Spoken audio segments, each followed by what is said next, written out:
Insured Nomads proudly supports the new Nomad podcast. Insured Nomads for the evolution of insurance, for the revolution of travel.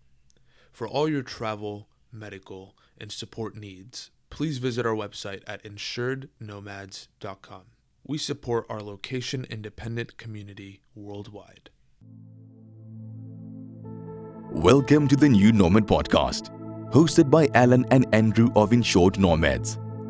Join us as Alan and Andrew interview and explore the community of people and ideas that embody the nomadic spirit. Tune in to incredible discussions with thought leaders each week that will help you take full advantage of the cross-border remote work lifestyle. Now here are your hosts. Welcome, and thank you for joining us at the new Nomad podcast. Erin Carey joins us today, of Rome Generation, founder, director. What I think is going to be really interesting for our audience out there today is, we've had a lot of kind of self-help gurus helping out, people that have had interesting stories of why they've moved and joined the location-independent community. But we've really never had anyone who's sailing around the world while running a business with a family. It's quite an exciting story. I think this is something that all should hear because it's going to be really interesting. Andrew, we have a sidebar quite often about there's stories that just get people excited to travel. And I think that the story that Erin's going to share today is one of those. Your story got me very excited when you explained how you've been traveling in different areas. But sailing, I think we're going to learn today that there's a whole different level of kind of planning ahead. Is the Wi-Fi working in this location? How rough are the seas? What are the different paperwork issues? But it's a really interesting idea. What's your thoughts? Yeah, it's happening more and more. Actually, recently I talked to a broker, and that's his specialty is making sure people who are living on their boats, whether they're world schooling and living on their boat or retired or somewhere in between, young and doing it, have the coverage they need. So it's becoming more popular. One of the things I really look forward to today is hearing the aspects of raising a family in such a tight space. Raising kids around the world has its challenges anyway. I've done that, and raising kids anywhere, even if it's in the same house, not just across countries, has its challenges because parenting isn't as simple as we'd all like. So Erin is going to come in and share some of these things with us in just a moment. Thank you all for joining us again this week. We love you as a group of fans. We appreciate your subscribing to our channel, giving us those good comments and upvotes and sharing it with others. So today, as we hear from Erin, invite someone, share this podcast with them. So let's bring Erin into the conversation. Erin, as I was researching and looking at your background before this, it seemed to me it must have taken a lot of confidence and guts, using an old-fashioned term. I think it was 2018, hit the seas, and I would love to hear your story. So maybe a quick preamble of where you are today and what got you so excited about this lifestyle. Yeah, sure. No, we weren't sailors. No, we were not rich. We did not have the funds saved to buy a yacht. It was actually a documentary that inspired us. So it was the documentary by Laura Decker, the youngest girl to have ever sailed around the world, called Maiden Trip. And she just happened to kind of come on our screen one night. We didn't plan it. There she was, and we got hooked. And after that documentary, that's literally all it took for us to turn to one another and say, let's do it. We both agreed, yep, let's do it. And 2 years and 2 months later, we flew out of Australia on one-way tickets to the Caribbean, where we had bought our yacht a couple of months earlier, sight unseen. And yeah, the rest is kind of history. Here we are now over in Italy. If somebody listens to your story and they said, I want to do the same thing, how hard is it, first off, to buy a yacht from that great distance? You bought it sight unseen. Give a little technical background of the difficulties, maybe even some of the epic fails that might happen or abortive starts. But I think is one of the things about this podcast is let's have it a little bit as a primer of if others want to do this, how do you even get started? Look, you know what? I'm a big believer in finding someone else that's done it and just copy what they do. You don't need to reinvent the wheel. So we did exactly that. We found a coach. We typed in family sailing around the world. One of the first things that came up on Google was a family called Sailing Totem, TOTEM. They had sailed around the world with kids similar to our age when they first started, and they'd been going for 10 years. And she had just started like a coaching company where, I should say, her and her husband were coaching people like us, landlubbers who had absolutely no idea what they were doing, going from zero to living on a boat. So they helped us, every step of the way, and they were very affordable. In the end, they saved us a considerable amount of money, because had we have not worked with them, we probably would have bought, like a dud of a yacht that wasn't going to be seaworthy. As it kind of stands, we had signed a contract to buy a boat that was much more expensive than the boat we ended up with. And last minute, with their advice, we pulled out because they just kind of said, you shouldn't spend that much of your budget. You should leave, like, if you've got 100,000, spend 50 on the boat. And we were like, no, we want to get like a 90,000 boat. And as it stands, that was amazing advice, because we actually ended up going on to meet the couple that bought the boat that we didn't end up getting, thankfully. And it ended up being a huge money pit, and their trip was over within 6 months. So yeah, definitely get a coach. It doesn't have to be sailing, whatever it is that you want to do. Do you have to, every time you come into a different jurisdiction, do a lot of paperwork? I mean, how difficult is that? Because you're running a business, you have a family, and then you had to do the paperwork. Yeah. Help us out kind of understanding the technical aspects of that. Well, luckily I'm not the captain of the yacht, so that gets me out of a lot of those duties. My husband, being the captain, has to go to customs, and he has to do all the paperwork. So I'm like, hallelujah, one lot of paperwork in our life that I don't have to deal with. So it can be trying. It can be very time consuming. Other countries, it can be amazing. Like, I remember Martinique in the Caribbean, they had this system where you'd roll up to like a kiosk on a marina pontoon, type some details into the computer, pay like €1 or something to the desk, and you were done. You were in the country and you're allowed to stay for 12 months. Yeah. Don't quote me, that's exactly what it is anymore, but it was super easy. Greece, for example, we were trying to leave Greece just the other day because we were meant to be going to Montenegro, and because Greece is in the EU and Montenegro is not in the EU, we had to sign out of Greece and get our passport stamped so that we could leave. Now, we started the process on a Thursday, and by Friday it still hadn't been finished. My husband would arrive in one office. They'd say, no, you've got to go to this other office. So he'd then transfer to the other office. No, you've got to go back to the other office. I don't know if it's a fun game that they like to play with people like us. But after going back and forth and getting told kind of different stories, and then coming back the next day to what he got promised was an appointment, and it was going to finally get those all important stamps, they then said, actually, we're closing because it's 12 o'clock, it's lunchtime, so come back Monday. So sometimes it can be extremely frustrating, extremely difficult and infuriating. That is actually boat life. That's a perfect kind of synopsis of what boat life is like. It's hard work. It can be very trying, but it builds, I like to tell myself, because if you don't kind of laugh about it, you'll cry, that it builds resilience and is making us into be better people. Let's hope that actually is the case. But there was a bit of a sneaky trick around that.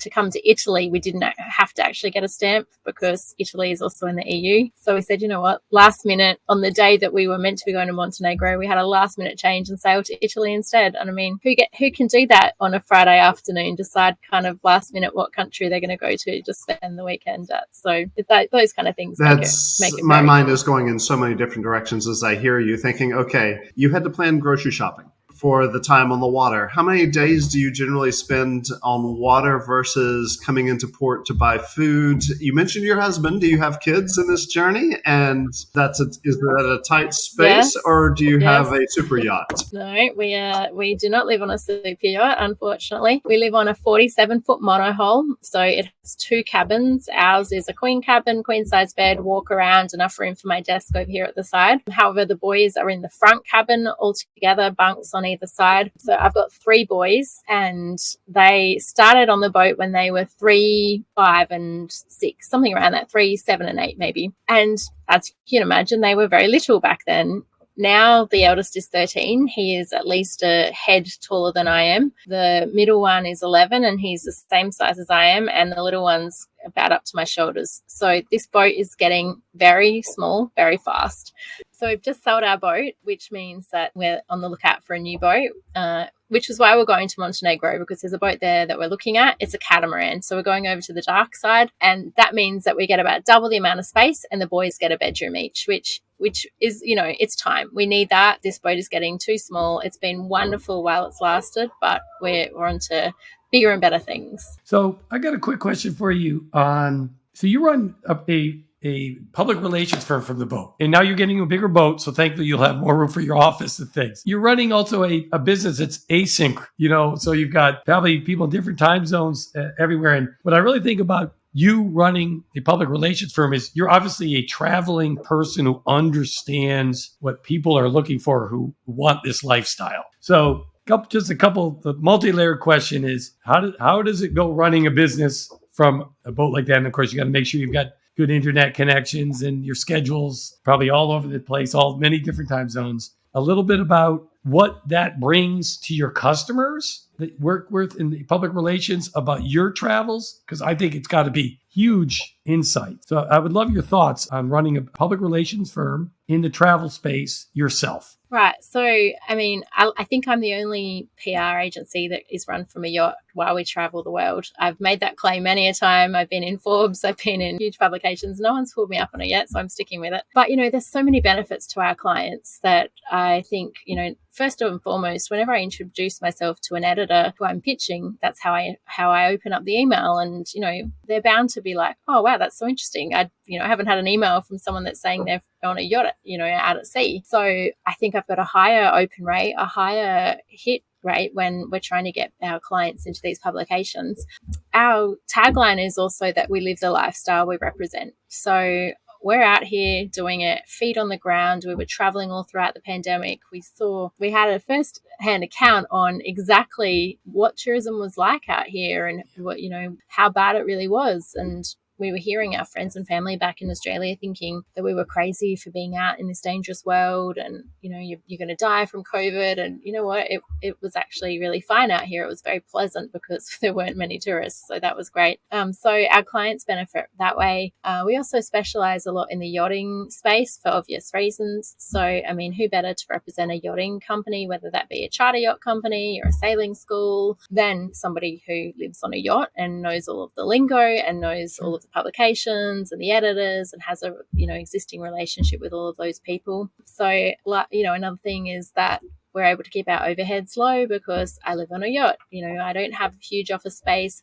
Our whole team is remote. We have relationships with people all over the world because I'm continuously moving and networking and meeting people and visiting properties and boutique hotels and going on tours and meeting people on the tours. And so, I think there's a lot of advantages. Obviously, there are difficulties as well. However, during the pandemic, we went home for 18 months because we happened to visit and then we were locked into Australia. But it was a bit of a blessing in disguise. It ended up being a good time just to stay home and spend time with family. And so I worked from home for 18 months as well. And I honestly didn't find much of a difference. Sure, you've got a stable internet connection. And of course, there are a lot of things boat-wise and logistics-wise that we don't need to worry about. But business-wise, I was able to, do it pretty much the same as I'm able to do it out here. So I run my company from a hotspot off my phone. It sounds not very technical, but that is enough to have Zoom meetings and do everything that I need on the computer. So that is not difficult to arrange. The minute we arrive into a country, I walk to the nearest phone shop or deli or newspaper shop that sells SIM cards, grab a couple of SIM cards, and I've got internet. Everything else I've got set up remote that most remote companies probably also use, all of the programs and the tools. And my clients primarily are in America, which makes it really easy with the time zones.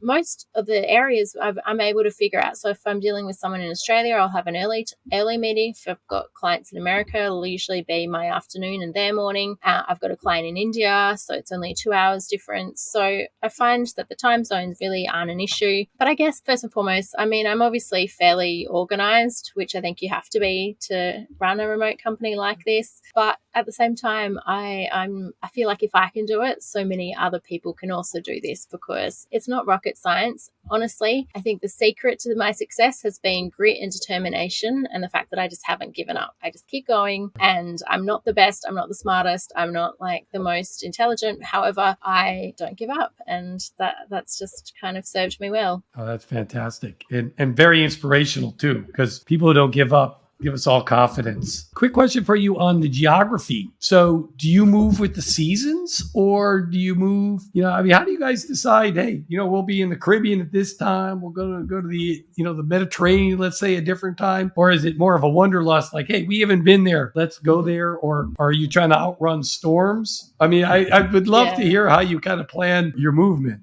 Sure. It is all very seasonal related. So if we're sailing around the world, I mean, you can go the opposite direction, but most people go in the one direction, which is clockwise. And then you follow kind of like the equator. So it's called the trade winds. The winds kind of all blow in the one direction around the world. That's very simplified. But we've also got to look out for hurricane season in the Caribbean, winter in the Mediterranean. So we sail in the summer in the Mediterranean, and then in the winter we go to a marina where we kind of just set up and live for 6 months. And that is because while there would be some days that you could sail, the weather's very unstable, there are storms, the wind's too strong, seas are too big. So that's what most people do. So the marina that you set up in is usually very social and becomes like home, and you get to experience living in a local town. So last year we were in Sicily, so that was great. The kids went to a local school, and that was quite amazing. And then you can only cross the Atlantic. Again, this is very kind of generalized. Of course, you can go at other times if you have a big boat or you're more of a risk taker. But most people that are like us only cross the Atlantic between a period of a few months each year. That's when the seas are the calmest, the winds are the most consistent. So then that kind of dictates what you're doing. So if you're wintering somewhere, you're having a summer season somewhere, then you're crossing the ocean to get back to the Caribbean at this particular time. Again, when you arrive, it's not hurricane season, so you've got a few months to explore the Caribbean, but then hurricane season arrives, so you have to batten down again, and usually you go down to Grenada or Trinidad and Tobago and do similar kind of haul up and just set up for a while. And then again, you set sail and move on to the next part of the world, which will be going through the Panama Canal and into the Pacific, which again is has typhoons and cyclones, so you have to go at certain times. So that's how it works around the world. It would be periods of sailing and then usually periods of downtime. However, if you want to skip the downtime, you can kind of just keep going. The seasons kind of work out quite well because they're usually like flowing on from one another. So some people are able to travel around the world in 2 years. We had friends that went from the Mediterranean back to Australia in 2 years. It can be done. We're not fast travelers at all. We tend to stay in each place for at least a couple of weeks, sometimes, a couple of months. It just depends what your goal is and what style of sailors you are, but we're pretty slow. And that gives you some community when you're in port for a while. That was one of my other questions is, one of the issues that we have in this digital nomad remote worker community is there is a fair amount of loneliness. Now, thankfully, you're traveling with your family, but I take it the 3 boys, obviously probably want to meet other folks, adventure a bit. How does that work out for them if you're traveling with family beyond the excitement of the different exploration, different ports? It must be, something that you'd consider all the time too. Yeah, look, it's constantly on our mind. It can be very challenging. And I would say that is probably one of the most challenging things is ensuring that the kids are happy. So homeschool is very difficult for us. But on top of that is making sure that once they've done their school that they've got friends to play with. So they don't have friends at all times. It's just impossible to be with kids at all times. However, we do our best to track kids down. So I start Facebook groups, I join Facebook groups, I'll announce where we're going to be, who we have on board, how old the kids are, what they're interested in. And other people are also obviously looking for children because none of us want our kids to be antisocial and unable to kind of talk to people. So we all do our best to just kind of meet up in a place. We all hang out for a couple of weeks. Kids have an absolute blast, time of their life, make best friends, have sleepovers, kind of do all of the usual things that happen on land. However, would probably take much more time to eventuate out here honestly, they'll come to us after day 2 or 3 and say, Mum, can we have a sleepover at so-and-so's house? They're our best friend now. Maybe not. That's a bit of a juvenile thing to say now that they're teenagers. But yeah, they make friends very quickly and they get very close. And then they stay in touch online. So not ideal. It's just one of the challenges and one of the parts of this lifestyle that you take the good with the bad and hope that we're not messing them up because there's so many other good things that they get out of this lifestyle. There are, I hear that and I hear the similarities. My 14-year-old plays online with friends that he met at the international school in Rio de Janeiro that are now studying in Singapore, and others from different places around the world. And it's a different element of socialization.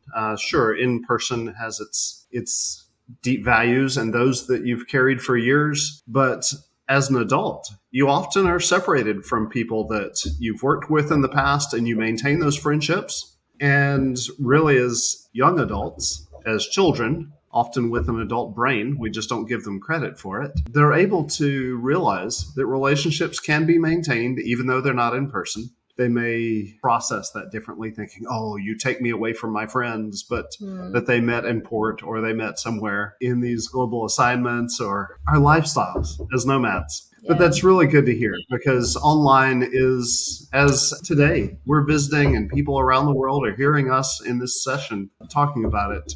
It's the same way with our kids. They're interacting online, whether we choose it or not, whether they're in the same city all year, they're making friends online. Exactly. And that's the way of the world. Back in Australia, particularly, the whole time that we were out here and free and traveling the world, the kids at home were locked down and homeschooling anyway. So that made us feel better, at least for the first year, that they weren't missing out on anything back home. And it's not ideal, but we just do our best to join them up to this wonderful program called Outschool, basically courses on anything you can think of, cooking, gaming, Legos. So we join them up to different kind of classes. So they do those kind of things as well, play games online with their friends. They've stayed really close with their cousins, which is lovely. So they're able to do all of that together online. So I think they're behaving pretty much how kids back home would behave anyway, besides the fact that they don't get to go to school to socialize. But they do get to hang out with different ages and sexes and, adults and little kids and babies, and they can play with anyone, they can talk to anyone. So there's lots of advantages as well. Truly, there are advantages. Tell us, you've been in and out of different ports. You've been to many countries in this lifestyle. What is an overlooked place, could be a person, could be an experience that you feel that our listeners should know about? Okay, well, this place has such a special place in my heart. It's Grenada in the Caribbean. So this is the very first place we went to. This is where we happened to buy our boat, and it's just amazing. It is lush and green and physically beautiful, beautiful beaches, like pink flowers everywhere, bougainvillea on all of the sides of the houses, cute little shanty shacks lining the streets, music playing out of all of the houses. They really love their soccer music, and at the start we were like, oh my god, what is this music? It's so loud, and the thump give us a headache. But after a little while it just got into like our bloodstream, and we were just finding ourselves dancing away everywhere we went. They have these little mini buses that just stop. They have a set route but no timetable. Pretty much any amount of people can get on. As long as you're falling out of the bus, then they'll just let you keep getting on and just kind of like keep piling in there. But they're always so lovely. Every time someone gets on, everyone on the bus says good afternoon. Everyone. So every time someone gets on the bus, you've got to say good afternoon to the person, which I just thought was so cute. But the minute you drive off, the music's just like, can you imagine? I mean, in Australia, this would never happen. You're on a public bus and they've got a subwoofer in the back of the bus, and the music's so loud that you just can't hear yourself even speak. I mean, no one would put up with that. But in Grenada, that's very normal, no matter how old you are, how many old people you've got live on the bus. The music's blaring, and it's just their life over there. They love their music. Obviously, they love their rum as well. But yeah, we just fell in love with Grenada. It's just a beautiful place, lovely people, very easy to just hang out there. We ended up spending about 8 months there on and off during our 2-year time over in the Caribbean. And one of the highlights was Carnival. So if you ever get a chance to go to Carnival in the Caribbean, definitely go to Grenada's Carnival because it was fantastic. That sounds great. Our listeners certainly will want to learn more about Rome Generation and yourself. And I know on your website, you also have a great free download of how to stand out in the crowd. I'd love it if you could share a little bit where people could get in touch with you, learn more about Rome Generation, and really help educate them as you might be able to really coach folks through their public relations needs and other things. And really appreciate your feedback today. Yeah, fantastic. Look, if you'd love to reach out to us, our website is www.romegeneration.com. All of our socials are at Rome Generation. Very easy. If you type Rome Generation in, you'll see all of the different articles we've been in and lots of information out there on the web. But we would love to speak to you in person, so please reach out. However you see via email, send us a message on our contact form on our website, send me a DM on social media. But essentially, who would be a perfect fit for Rome Generation? You're either a travel, leisure, or luxury brand, business, company, expert who wants to get their name out there, who wants to raise brand awareness, raise the profile. You've tried Facebook ads, you've tried, doing it through social media. It just doesn't have the reach that PR has, but it also doesn't have the credibility that we're able to raise for you. So once we can get you in a few really top tier publications, for example, like I said, I've managed to get myself into Forbes a couple of times. I've got plenty of our clients into Forbes. You can't beat that. You can put those as seen in logos on your website, and the minute people come to your website, they'll get that feeling of like, oh wow, this company is legit. This company knows what they're doing because they've been in Forbes, or they've been in Travel and Leisure, or they've been on Business Insider. So that's what we do. We just get you out there, raise your profile, get people talking about you, make a bit of a buzz and get your story out there. But why do we do it? Because I love travel. Obviously, to do this lifestyle, you have to love travel. And it's had a life-changing effect on my kind of life. I went from being a regular mum in the suburbs to a businesswoman,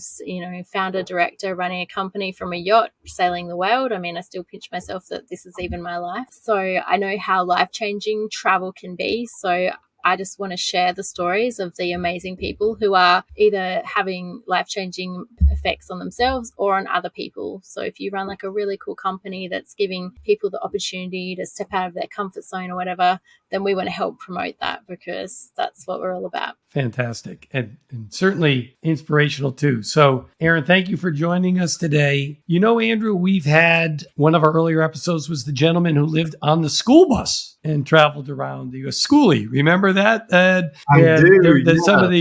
Some of the technical aspects, and he was traveling on this double-decker school bus that he put together, set up some Wi-Fi, was going to different places and working there. We've had our first person today that is running a business from a ship, boat, yacht. I think it's tremendous. I think that we hope more people feel that excitement. Andrew, your thoughts today as you take it away. I'm inspired for people that sail the world. I think it sounds tremendous. Likewise, my mind has taken some virtual journeys as I've listened to the descriptions that Erin gave today. And what a fabulous way to raise a family. I'm sure there are strengths and weaknesses and seasons that are tumultuous in more ways than one, being on the waves. But it's been a pleasure getting to hear and see a look into your life, Erin. Thank you for sharing with everyone today. I appreciate that. Thank you. Thank you both guys for having me. It's been a real journey and I love sharing my story, and thank you for asking questions that are just different and really evoking some great memories for me. So great. We appreciate it. So to our listeners, once again, thank you for joining us today. We hope we've given you a little more confidence to try something new. Travel is our passion. We want people to have a better understanding of the world through meeting others in different countries and places. The way people find this podcast is through typically word of mouth. Please share this with somebody else and look forward to a great review. Otherwise, look up the information that Erin's provided, but also please continue to travel well and travel often. Enjoy, and thanks for joining us again. Insured Nomads proudly supports the new Nomad podcast. Insured Nomads for the evolution of insurance. for the revolution of travel. For all your travel, medical, and support needs, please visit our website at insurednomads.com. We support our location-independent community worldwide. Thanks for tuning in to the new Nomad podcast, where we bring together an incredible community of people and ideas that embody the nomadic spirit. Please remember to subscribe and leave a review. For more amazing tips to help you take advantage of the cross-border lifestyle, please visit us at insurednomads.com/podcast. See you next week.